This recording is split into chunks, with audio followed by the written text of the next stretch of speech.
Whether you're an engineering enthusiast or an eager spectator, the evocative image of a steam train rumbling through the British landscape is a stirring and nostalgic sight. As clouds of steam billow into the air, with engines driven over winding tracks, there are few amongst us who will fail to be mesmerised by this wonderful sight, now so rarely seen. Once a groundbreaking mode of transport, which propelled the industrial world into the 20th century, the steam locomotive is now reserved for the pleasure of tourists and owes its survival to those who are most passionate about its preservation. Not only is the steam train a joy to experience, but it's also a wonderful way to explore the British countryside, to visit ancient monuments and medieval churches, and to discover a little more about the history of the country. Alternatively, it can simply be a delightful way to take a well-deserved break from the stresses and strains of modern life, as you sit comfortably, gaze out of the window, and watch the world go by. In this programme, we'll be exploring the Dean Forest Railway, hidden deep within one of England's oldest surviving areas of woodland. Sprawling from the River Wye to the north and the River Severn to the south, the ancient and royal Forest of Dean boasts some truly glorious sights and has proved to be a source of great inspiration for writers and artists alike. The Lord of the Rings is a classic example, as J.R.R. Tolkien immortalised these picturesque surroundings in his writing, and from castles and lakes to bluebells and arboretums, wherever you turn, you'll be sure to find scenes to enthrall and delight. And what better way of exploring the forest could there be than by steam? During the programme, you'll have the opportunity to find out a little about the mechanics of the steam engine, the evolution of the signalling system, as well as discovering more about places you can visit on this particular journey. Also, you'll have the chance to see engines from a number of other preserved steam railways into the bargain.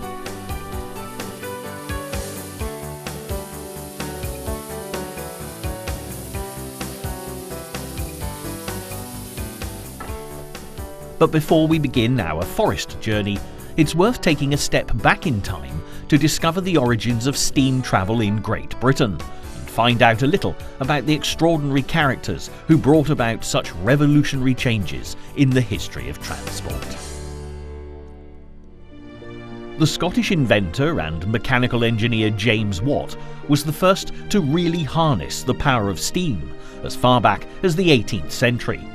But it wasn't until the 19th century that his work was used to improve transport.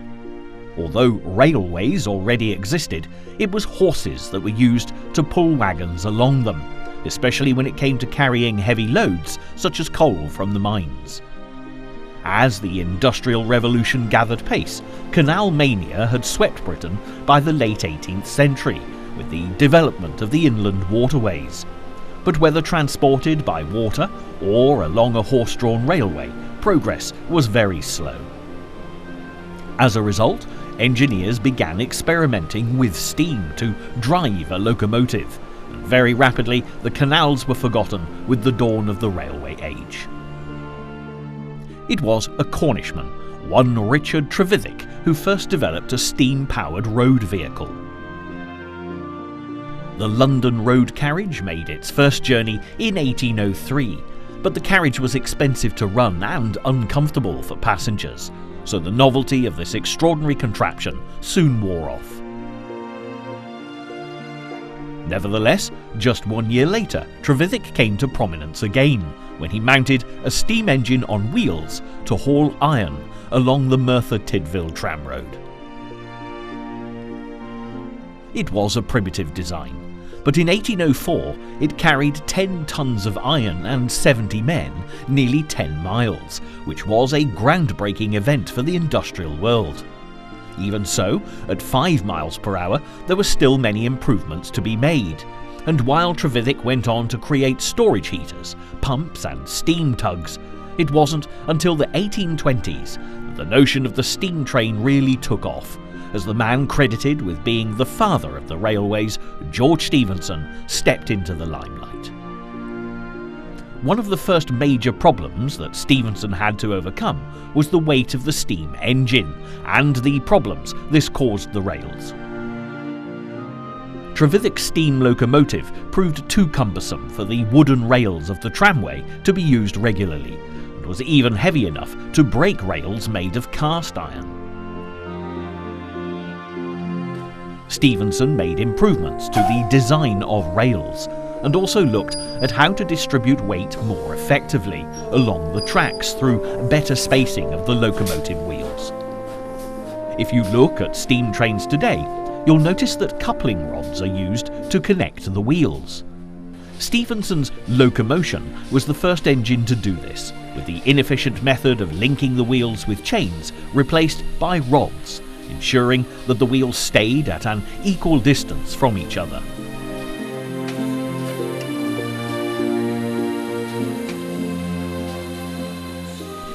When Stephenson opened the Stockton-Darlington Railway in 1825, he used wrought iron rails, which could be produced in much longer lengths than those made of cast iron, and were much less liable to crack under the weight of heavy locomotives. As Stephenson's railway swiftly transported coal from the collieries in Darlington to the port at Stockton, rich northern investors soon saw the vast potential of this new form of transport, and embarked upon a project to link the city of Manchester, famous for its cotton factories, with the thriving port of Liverpool.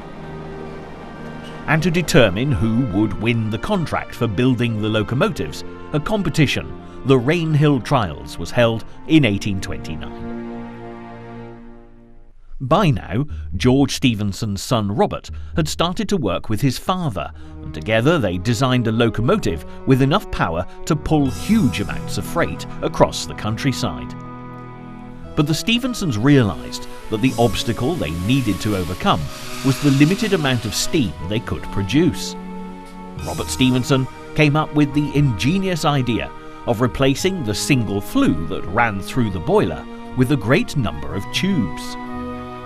When the flame and heated air passed through the tubes, they covered a much larger surface area, heating up the surrounding water and producing steam much more rapidly. The improvement to the locomotive design had impressive results during the Rainhill Trials, when Stephenson's rocket covered 35 miles in 3 hours and 12 minutes, hauling 13 tons of loaded wagons. It was enough to win the day, and they were awarded the contract to build locomotives for the Liverpool and Manchester Railway.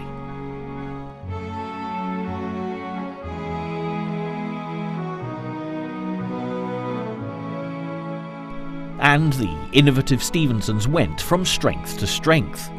They engineered a floating line made of wood and stone over the bottomless peat bog of Chat Moss on the outskirts of Manchester. Realising that even the slightest incline or decline in gradient could greatly decrease the speed, they dug tunnels through hills and started to build great railway viaducts which spanned across the valleys of the north. The British landscape was changing dramatically, and the canal companies went into a rapid decline. Interestingly, many of the newly formed railway companies bought up the canals, and you'll often see the railway tracks running alongside the waterways, which had been engineered along the flattest and most economic routes linking mines and factories with Britain's major cities and ports.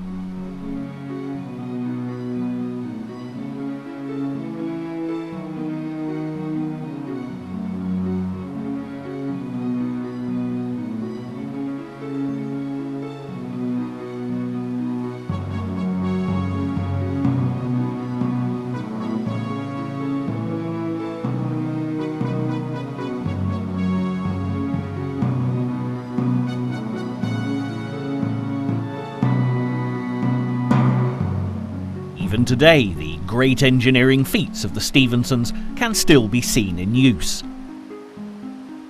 Summit Tunnel is one of the oldest railway tunnels in the world, having been built between 1838 and 1841, running under the Pennine Hills, forming a vital gateway between Manchester and Leeds. The tunnel was mined by hand through shale, coal and sandstone, then lined with 6 courses of bricks to form the horseshoe shape that gives it the characteristic entrance you can see today. Vertical shafts were drilled through the hillside to provide survey points from above, and after the tunnel's completion were kept as blast relief shafts to vent steam from the locomotives that passed through.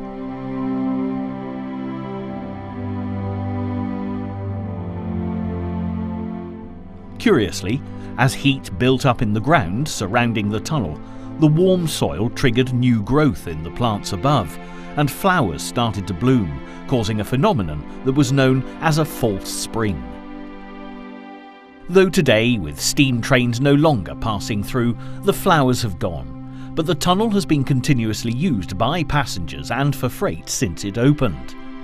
The only exception was when it closed for the first 8 months of 1985, after part of a goods train burst into flames while in transit.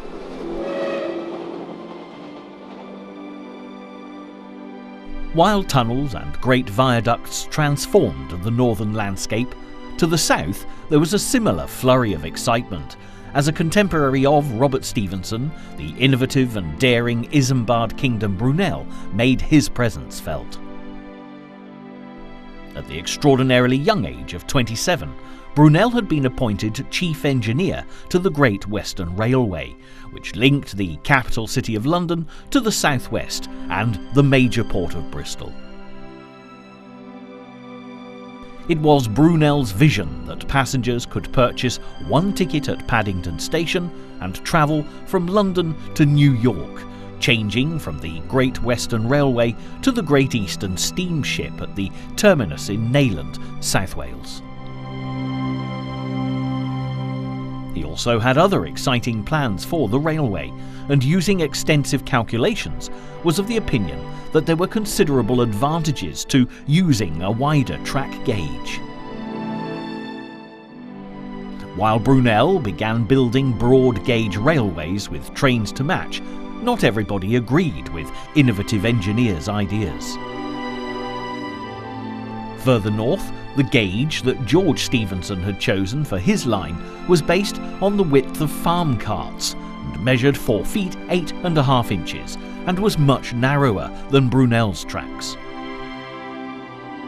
Consequently, the northern half of the country ran on narrow gauge tracks, while in the south Brunel's broad gauge was used, which was fine until the railways met and chaos ensued. The government eventually had to intervene, and despite Brunel having the upper hand scientifically, more miles of narrow gauge track had already been laid. The government, influenced by the powerful railway companies of the north, sided against him, and Stephenson's narrow gauge came to be adopted as the standard gauge for railways, not only in Britain, but also throughout the world.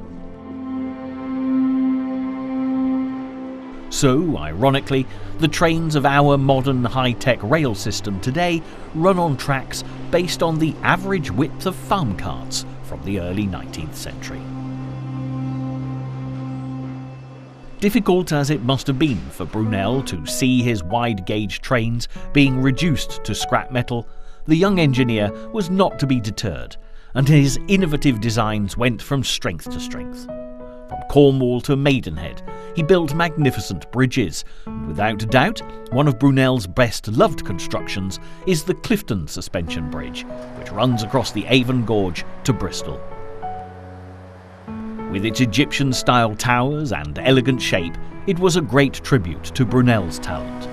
The engineer even had the idea of adding sphinxes to the tower, which were fashionable at the time.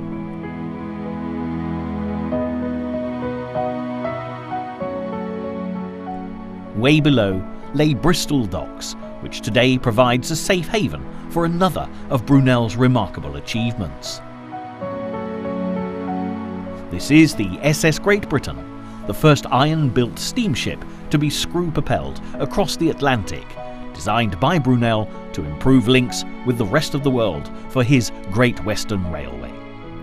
Sadly, Brunel never lived to see the completion of the Clifton Suspension Bridge, but today his ships, tunnels and bridges stand testament to his genius. From Brunel's achievements in the southwest, this is the perfect opportunity to return to the Dean Forest Railway, which can be found less than 30 miles to the north of Bristol across the Severn Estuary. Here in the Forest of Dean, this is a railway that actually predates Stephenson and Brunel, and has been in operation first under horsepower and then steam since 1809. Today the surroundings are calm and picturesque, making it difficult to imagine what this place would have been like as it buzzed with the activity of the Industrial Revolution.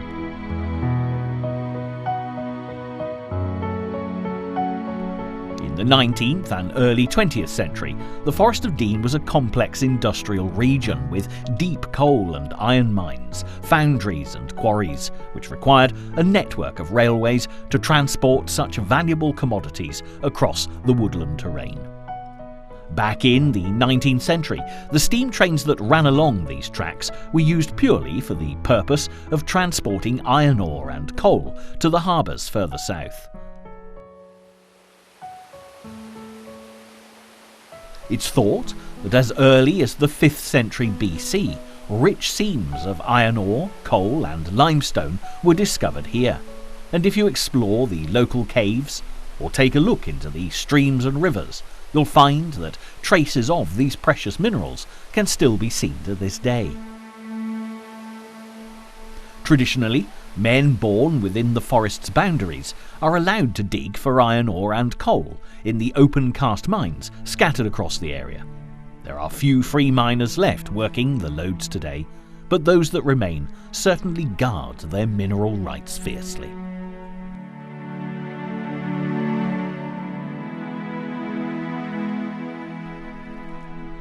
Despite the obvious natural resources, by the 20th century there was little future for the miners of the Forest of Dean. The last commercial iron mine in the district closed in 1946, and by the 1960s the steam trains, which were such a vital link between the industries of the district, were becoming a thing of the past, and many branch lines were closed.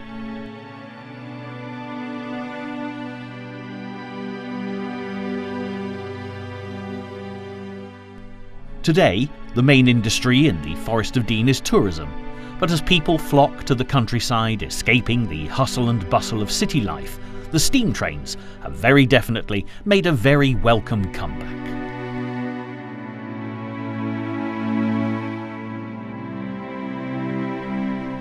The headquarters for the Dean Forest Line is at Norchard, which lies between the tranquil village of Parkend to the north and the small town of Lydney to the south.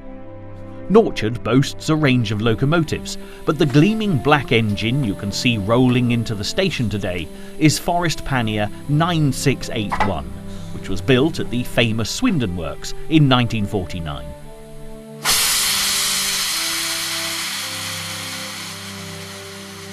In terms of preserved steam engines, this is actually quite a youngster, although it still took a great deal of work to restore this fine locomotive to its former glory.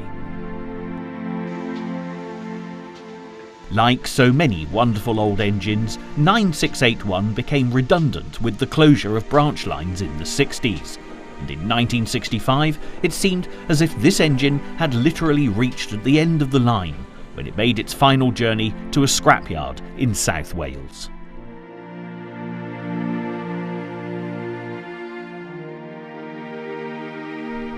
For 10 years, battered by the elements, the abandoned locomotive fell into rack and ruin, until 9681 was finally rescued by the Forest Pannier Tank Fund in 1975. They'd raised the £3,600 needed to make the purchase, and quickly started the task of restoration.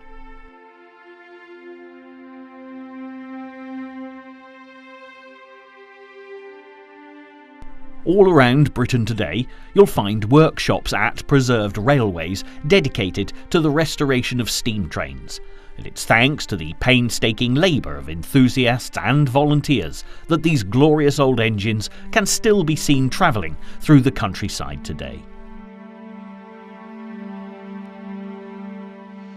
It took 9 years of devoted work before this particular pannier engine could be returned to service in 1984.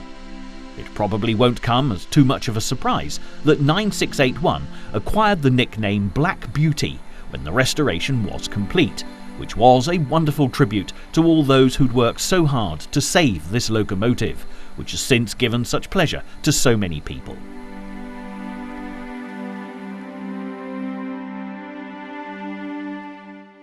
As we watch Forest Pannier 9681 being prepared for a hard day's work, this is the perfect opportunity to explain a little more about how a steam engine actually runs. And from the outset, it certainly takes a lot longer for this type of locomotive to get started than our more modern diesel or electric trains. You can see for yourself that booting a steam engine, as this is known, is quite a task. Here inside the cab of the engine, and you'll find the firebox, which has to have a constant feed of fuel to keep the steam flowing. During the journey, a steady supply of coal will need to be shoveled in. But to start the fire while the engine's cold, wood will also need to be added, and a rag soaked in kerosene will help to get things started. Once the fire's going, those tubes first introduced by the Stephensons will channel exhaust gases through the boiler and begin to heat up the gallons of water it contains. A boiler can contain up to several hundred tubes. Depending on the size of the train, heating the gallons of water contained within the boiler can take a great deal of time. In the case of Forest Pannier 9681, however, the results of the firemen's efforts can quickly be seen as a mixture of steam and smoke begins to pour from the chimney. As water turns to steam, it expands to a staggering 1,600 times the volume of an equal mass of water, so you can imagine the extraordinary amount of energy this provides when harnessed. To put things into perspective, 2,000 gallons of water vaporizes to create 3 million gallons of steam. This can become dangerous, and boiler explosions have meant the end of the line for a number of trains, as this photograph taken in 1850 illustrates.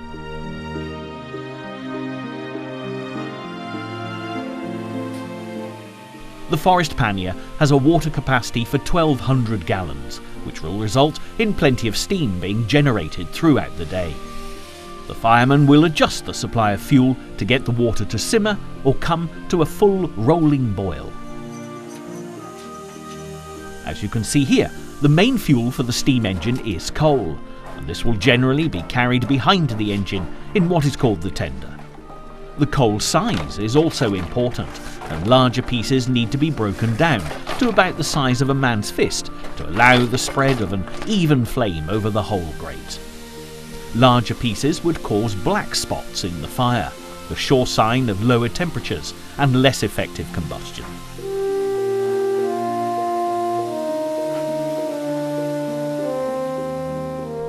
With a plentiful supply of coal in the tender, it's also important to stock up on that other vital commodity for the steam engine to function, namely water. And with so much needed to generate enough steam for a 4-mile journey, a stop at the water tower is definitely in order. These towers dedicated to the steam train can be found at stopping places all along the railway, so there's never a shortage of water. It isn't only the firemen hard at work at first light on steam days, as there's plenty to be done outside the engine as well. The train is always given a good clean, ready for the day ahead, making sure that Forest Pannier 9681 is gleaming for all the visitors who will be arriving later, and you can see straight away that there are many differences between this steam engine and the earliest locomotives. The large round dome on top of the engine is where the steam is collected above the boiler before being released to the cylinders below. While the front of the engine is given a polish, we get a glimpse of the door to the smoke box. This part of the engine collects the hot gas that has passed from the firebox through the boiler tubes. It usually has a blower to help draw the fire and directs the steam up to the chimney. As well as cleaning the engine, it's important to make sure that everything from the wheels to the coupling rods are running smoothly. There are a few hundred lubrication points on a steam locomotive, and the ritual of oiling around the engine plays a vital part in the preparation of the train before it sets off on its travels. You'll notice that coupling rods link the wheels together, which ensures that power is distributed equally between them, which was, of course, one of George Stephenson's innovations.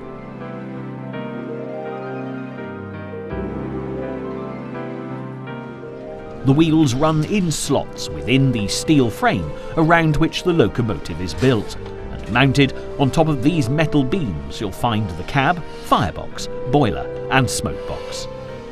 This is also a good time to point out that British engines are always referred to as female. At first, this can be a little disconcerting, especially if you're looking at engines with masculine names such as King George or Black Prince, but even they will always be lovingly called she, despite their very royal connections.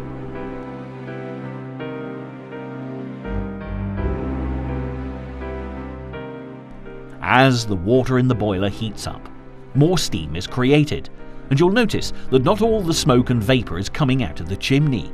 There's also a safety valve mounted above the boiler, which is designed to allow steam to escape if the boiler pressure exceeds its limit. But as well as steam coming from above the engine, you'll also notice that it's being released from below. When a steam locomotive has been standing for a while, steam may condense in the cylinders as they cool. The resulting water can damage the cylinders and pistons when the locomotive then tries to move away, so cylinder drain cocks controlled from the cab are opened while the locomotive is standing.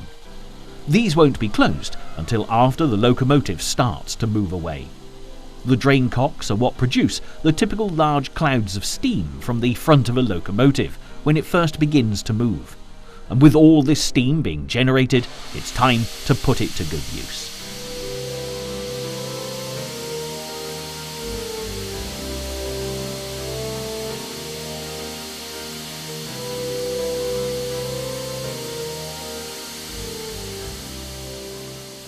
The total distance covered by the Dean Forest Railway through woodland, towns and villages is just over 4 miles, but today we'll be going on a slightly shorter journey, covering ground from the headquarters here at Norchard to Lydney Junction, a little further south of Lydney, near the River Severn.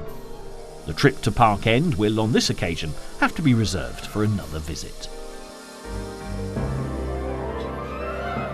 With passengers filling the carriages, it's time to set off through the ancient wooded landscape of the Forest of Dean, and the first stop beyond Norchard will be the town of Lydney.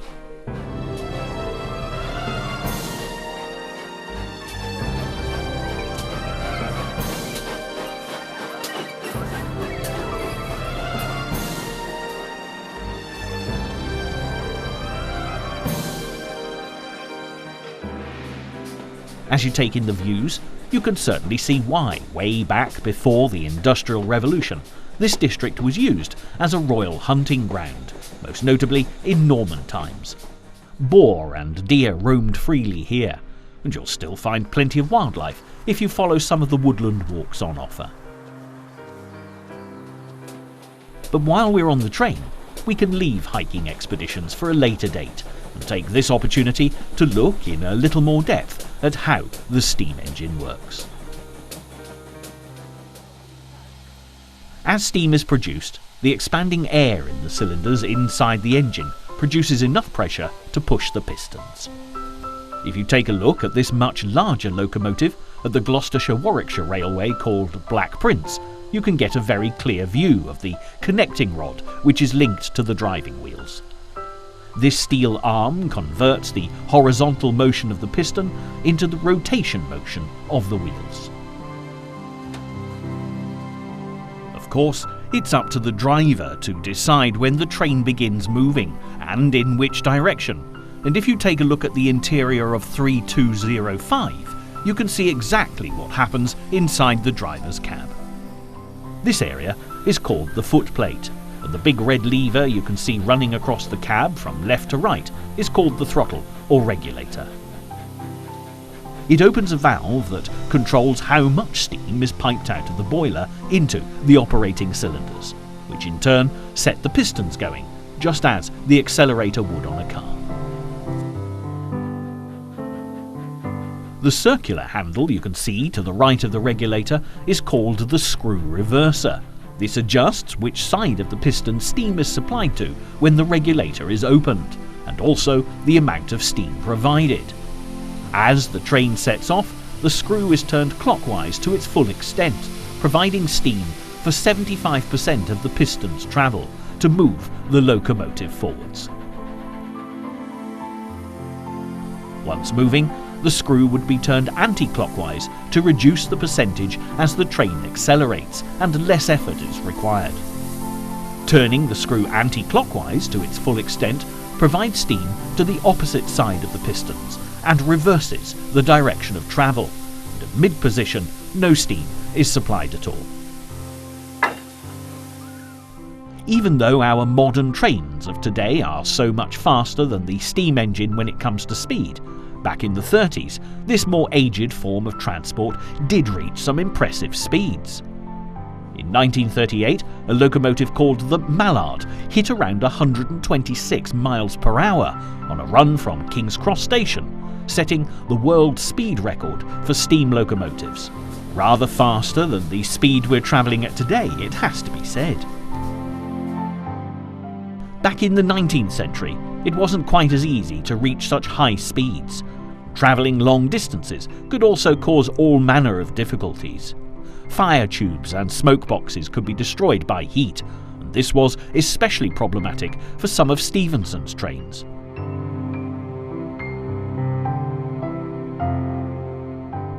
Robert Stephenson resolved the problem by extending the boiler and the fire tubes from the usual 9 feet to 13 or 14 feet.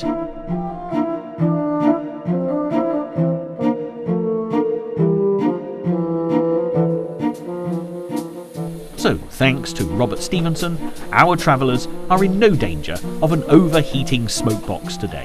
And on our journey through the forest, the first place we come to, as promised, is the town of Lydney.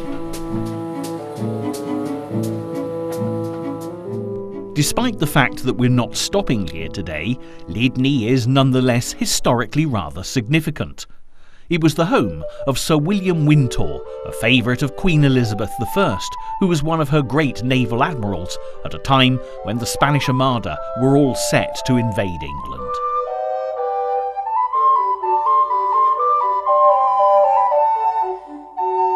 When Tudor monarchs ruled supreme in the 16th century, the timber generated by the forest was considered to be some of the finest in the country.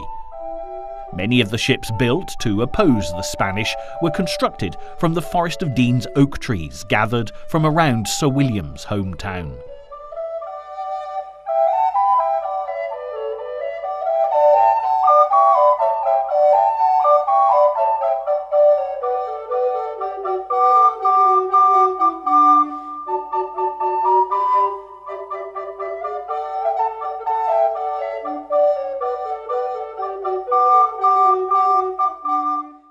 Centuries later, the arrival of the railways made a great impact on the small town, which stands on the north bank of the River Severn.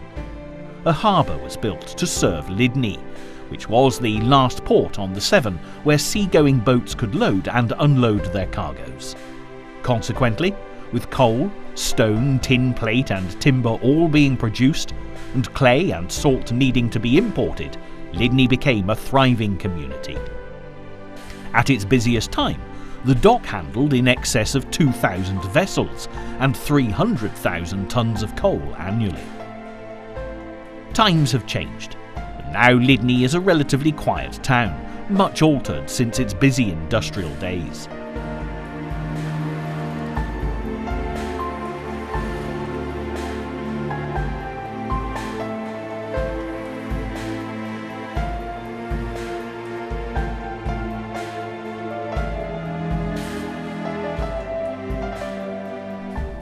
As we travel further south, we are finally given the chance to pause and have a look around at some of the prettier sights to be found in the forest.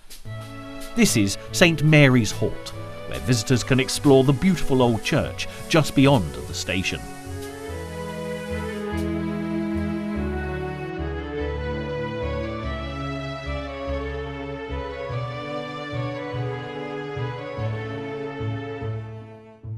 The tower and chancel date back to the early 13th century, and it really is a lovely place to stop off and take in the tranquil surroundings. If you step inside, you'll find that although most of the stained glass windows are old, the window in the north aisle has a more contemporary feel.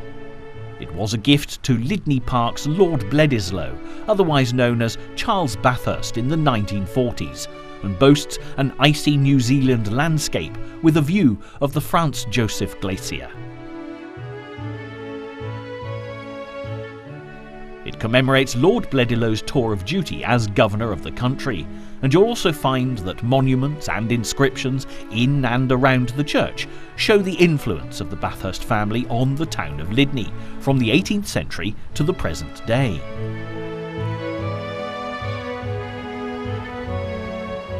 From the platform, a beautiful cast iron lattice footbridge which dates back to 1892 will take you into the churchyard. This lovely construction was originally built to stop trespassers who were crossing the line in between the wagons loaded with forest coal waiting in the sidings. But today you'll find it a pleasant way to step over the railway to enjoy the splendid scenery. If you decide to stop here, there's also a delightful walk along the canal, which will take you back towards Lydney. But for those of you who prefer to stay on the train, we'll head towards the last stop on today's journey, Lydney Junction.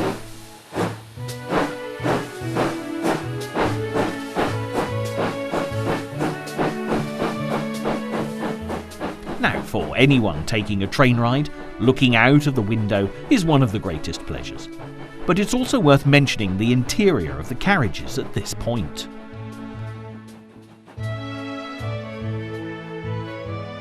Despite being a little bumpier than our modern trains, by the end of the 19th century, steam travel had become considerably more comfortable than in the days of Stephenson's rocket. You may be surprised to discover that in the early days, even the first-class passengers travelled in the equivalent of a horse box, making carriages rather dark and sinister. Whilst in transit, communication with the outside world would not be possible, and it was only after a gruesome murder was committed in a railway compartment that alarm cords were subsequently fitted. Second-class passengers might have been lucky enough to travel in a carriage with a roof, but the sides, without doubt, would have been open to the elements.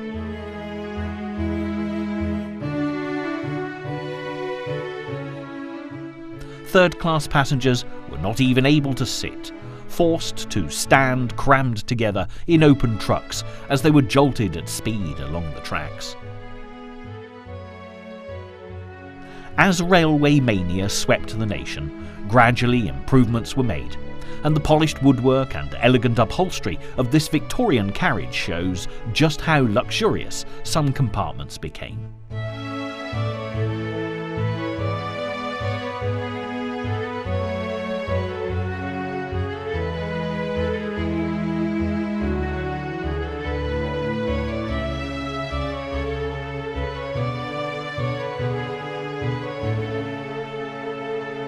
The carriages pulled by Forest Pannier 9681 may not be quite so luxurious, but as we approach Lydney Junction, most people are definitely more interested in what's going on outside, as there's a flurry of activity for the volunteer manning the signal box today. This wonderfully preserved signal box at Lydney Junction gives us the perfect opportunity to delve back into the history of rail travel once again, before we go on to look at how the system works on the Dean Forest Railway. We'll step back in time and see how signalling actually began.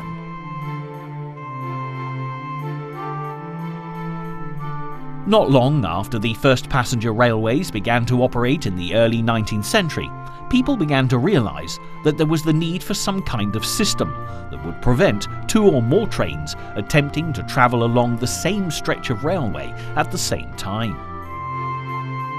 The consequences of this would of course be disastrous, as you can see in this photograph of a crash that took place in America in 1907.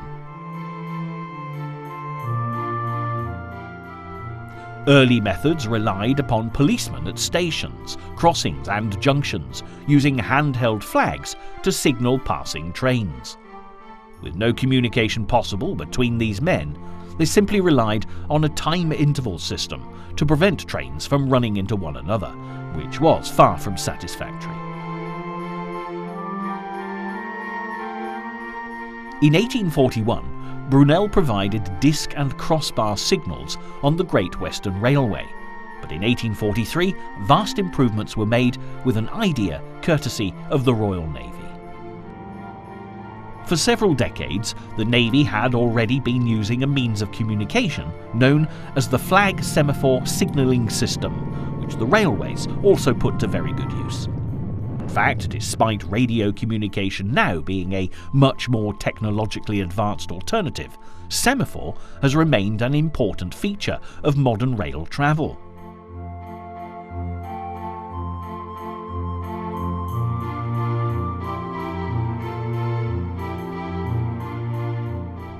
Originally, this system was the brainchild of Claude Chappe, a French inventor, when France was in the grip of revolution at the end of the 18th century.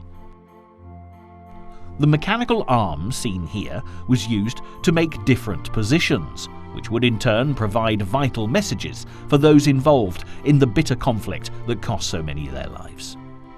Sadly, Chappe met a rather sorry end himself when rivals claimed his invention was plagiarized, and he became so depressed that he threw himself down a well.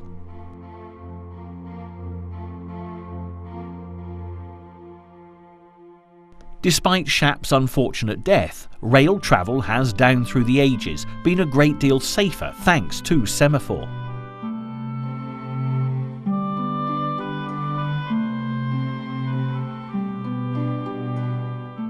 If you look at the signals today, you'll notice they are a little different from the original semaphore, but they function just as well. If the arm is horizontal, it indicates danger, and when at an angle, it gives the all clear. Today, this can all be done remotely, but back in the 19th century, signalmen still had to operate the system manually, running back and forth between the signal and the points they controlled. And as track layouts became more complicated and the frequency of trains increased, so did the potential for accidents. It wasn't long before there was a necessity for a central control point, which brought about the development of the signal box.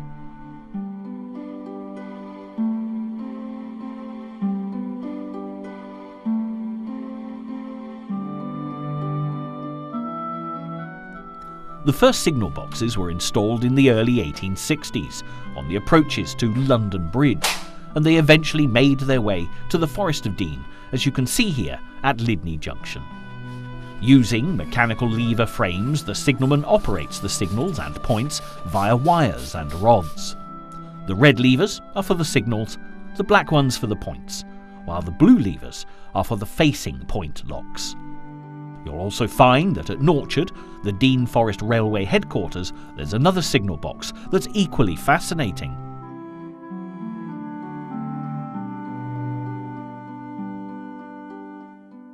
Originally, the signalman only controlled the main signals and points for an area, while the points for many local sidings were still controlled from the individual levers next to the points. A good example of this can be found on the Gloucestershire-Warwickshire Railway, where the Gotherington ground frame is used. Generally, a ground frame is a small lever frame, which stands beside a railway at ground level and is typically used to control the points. These will give access to a siding that is used infrequently or has been designated for an emergency crossover. While these types of points still have to be operated by the train crew, over time, more and more controls were relocated to the signal boxes until all points on running lines were under the signalman's control. As the years passed and the speed of the trains increased, so did the likelihood of accidents, so further improvements were made to the signalling system. For single-track lines, the danger of collision was the greatest, so a fail-safe answer in the form of a token system was developed.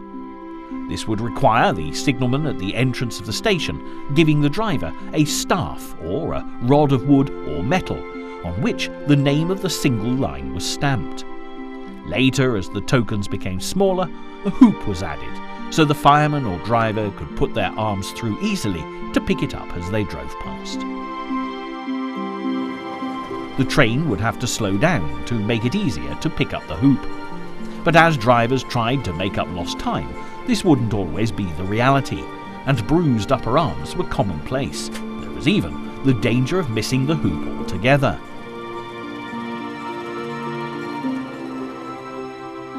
As you can see, the method is still used on the Dean Forest Railway, and the driver of the train entering the branch line must be in possession of this staff or token to ensure that no collision with another train is possible. From the late 1880s, the token system was drastically improved, and various forms of electrically interlocked single-line token systems were introduced. The signal box at each end of the section was equipped with a token instrument, which was a machine which detected the removal or replacement of a staff or token. By now, the token had evolved into a small metal key, which would be pushed into the block, which took the relevant token at each end of a signal line section. These were electrically interlocked, so that the act of removing a token effectively locked both machines and prevented further removals from either block until the missing token was replaced at one end or the other. Of course, with new modern technology to hand, there are also a few luxuries that have been added to bring the signal box up to date, as you can see with this control for the level crossing gates. And with our tour of the signal box complete, it's time for us to depart from Lydney Junction, with the carriages of Forest Pannier 9681 now brimming with passengers ready to enjoy the return trip to Norchard.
Most people, a visit to a preserved steam railway will be a wonderful day out, and hopefully you'll have enjoyed this brief glimpse into a day in the life of the Dean Forest Railway.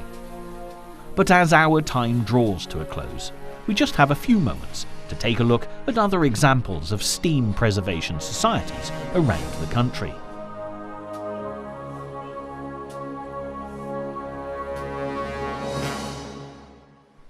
Firstly, we'll head in a northerly direction, where the first railways took off under the guiding hands of the Stephensons.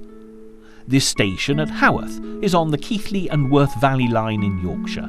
It is not only a delight to see, but has an extraordinary history, as this is where the Bronte sisters, Authors of such classics as Jane Eyre and Wuthering Heights would have had their first experience of rail travel.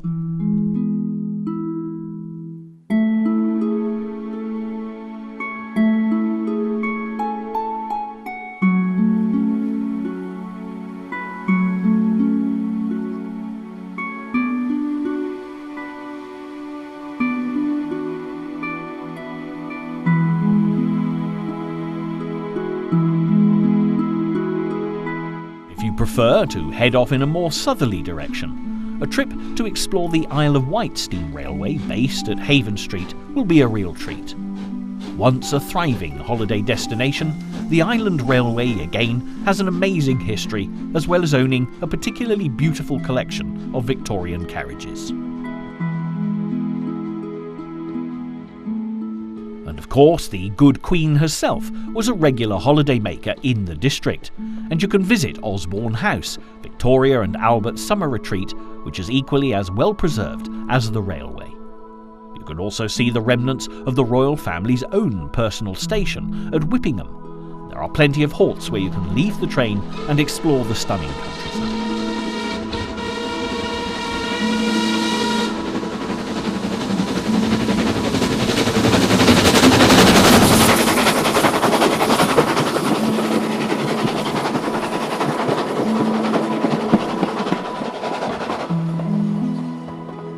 While we're on the subject of stunning countryside, a visit to the Gloucestershire-Warwickshire Railway is a must.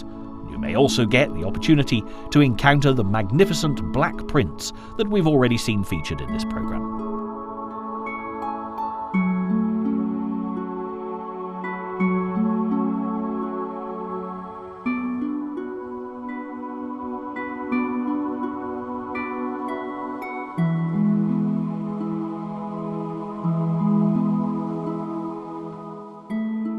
Along the line, there is the most picturesque array of beautifully restored Cotswold stations, and if you're yearning for a bit of peace and quiet, there's no better place to stop off than at Hales Abbey Halt, where you can explore the mystical ruins of a Cistercian abbey founded in the 13th century.